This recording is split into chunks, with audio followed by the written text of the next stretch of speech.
Well, good afternoon, everyone. I'm News 8 meteorologist Ashley Baylor in the News 8 Now Stream Center. Oh, it has been a day out there, let me tell you, not really for our neck of the woods. Yes, it's been a blustery one, but I tell you, some of the footage coming out of Southern California, we hear about California wildfires pretty frequently. This one just hits a little bit differently. I mean, just to see the Pacific Palisades in Malibu just in complete and utter ruins, and they have multiple fires going on. There's 0% containment. It is just wild. So I want to talk about the Santa Ana winds because these fires are basically being spread rapidly because of the Santa Ana winds, and sometimes they can be complicated to understand. So let's kind of dive in. So there's an area of high pressure that builds east of the Sierras, east of the Sierra Mountains. So as that air pushes down the mountains, it compresses and it warms up. And then eventually it travels over those deserts and it dries out the air even more. So you got this warm, dry air, and that pushes towards the ocean. So the air squeezes through the canyons and it creates an even stronger wind. And eventually those winds create these hot, dry, very dangerous fire conditions. So that's what we're dealing with right now. You've probably heard of the Santa Ana winds before, and they tend to be very strong.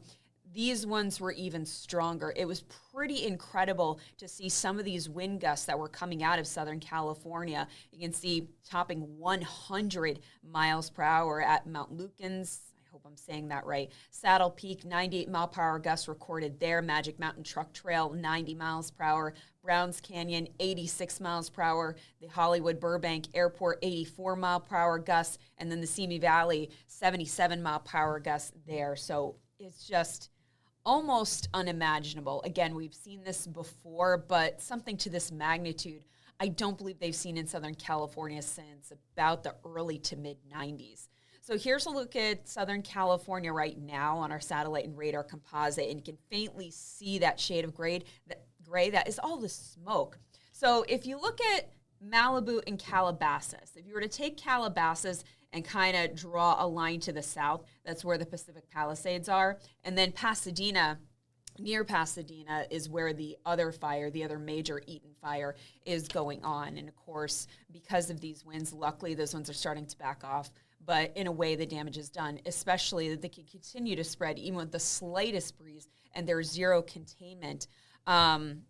So unfortunately, when it comes to fires of this magnitude, there's just not enough manpower to battle all the flames. People are standing outside their homes that are burning in front of their faces, and there's just not enough firefighters to help them. You could see them next door helping the neighbor, but there's maybe not another one that could come help you. We literally saw that during some of these live shots from our sister station out in Los Angeles. Now, also remember that the fire, it damages everything. It is not only damaging these homes and these businesses, it is damaging the forestry. It's damaging the canyons. And some of this stuff will not recover for not only years, we're talking decades here. Even when it comes to, if you want to bring it closer to home in a way, think about when we had that tornado / microburst that went through Sleeping Giant and knocked all of those trees out of the entrance. It takes 30, 40 years for those trees to recover. So in this situation where things are completely incinerated, you're talking it would take potentially 30 to 40 years to see a recovery from that. And that's assuming they won't have another wildfire there. And again, they're not strangers to these wildfires. So it is, I almost want to say unimaginable, but I got to tell you, this one just hits differently. It's very, very sad to see. Well, let me take you closer to home where, it's windy here too. Not like the winds they're experiencing, but boy, is it a blustery day. 26 degrees in Willimantic. We're at 24 in Waterbury. It's 31 here in New Haven. But as we know, it doesn't feel like that because this wind back out of the northwest. At this hour, it is sustained between 14 to 31 miles per hour. We're experiencing gusts, of course, higher than that. We're experiencing gusts upwards of 38 miles per hour in Hartford, 40 in Bridgeport, 38 in Willimantic. So that wind just cuts right through you. That knocks those wind chills back into the teens. So here's a look at our hour by hour where we will see a few passing clouds tonight, but temperatures will still bottom out in the teens. And by tomorrow morning, once again, we'll be waking up to wind chills in the single digits. Now tomorrow, pretty much a rinse and repeat forecast of today, although you will notice tomorrow we may even see a sneaky little flurry move through Windham County. Not much to write home about there. So tonight, a little more cloud cover. Still windy though. Temperatures dropping into the teens. Wind chills dropping into the single digits. So bundle up as you head out the door tomorrow morning, especially for the kiddos that have to wait at the bus stop or even for the folks that have to wait out on those train platforms. Tomorrow's another bright but blustery day. Luckily, the winds start to back off on Friday. They won't be light, they won't be calm, but it will be a noticeable difference. Now, heading into Saturday, we are still tracking this storm system that will slide to our south.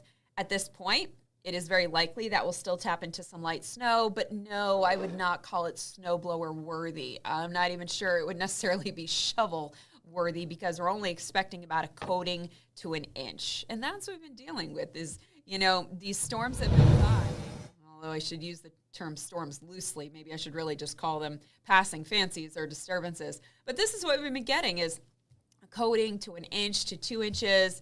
Yeah, haven't seen that blockbuster storm yet. The season's not over, I will say that. But based on where the jet stream is and the way that we have these blocking patterns, most of the storm action has been to our south. Now, as we head into Sunday, that day will be brighter and a little more seasonal. Most of next week looks quiet. You can see the words watching for Tuesday, and that's because the European model wants to bring in a little snow shower action for next Tuesday, whereas the GFS, the American model, not quite in agreement. But even there, we'd just be talking about a chance for snow showers. So another one of those passing fancies, if you will. All right, so that's what's going on for today. Hopefully you learned a little something when it comes to Southern California and the Santa Ana winds. That's going to be the top story for, I would say, at least the next week, maybe even the next 2 weeks, because, again, there's zero containment and just tens of thousands of homes and businesses have been absolutely devastated. And, much more forestry than that has been basically wiped out. Will not be replaced, replenished for decades to come at this point. So anyway, we try and keep it light and keep it moving. Sometimes we do have to talk about things that are a little bit sadder, a little bit darker, but overall we try and keep it light and keep it moving. I'll see you back here tomorrow. Take care.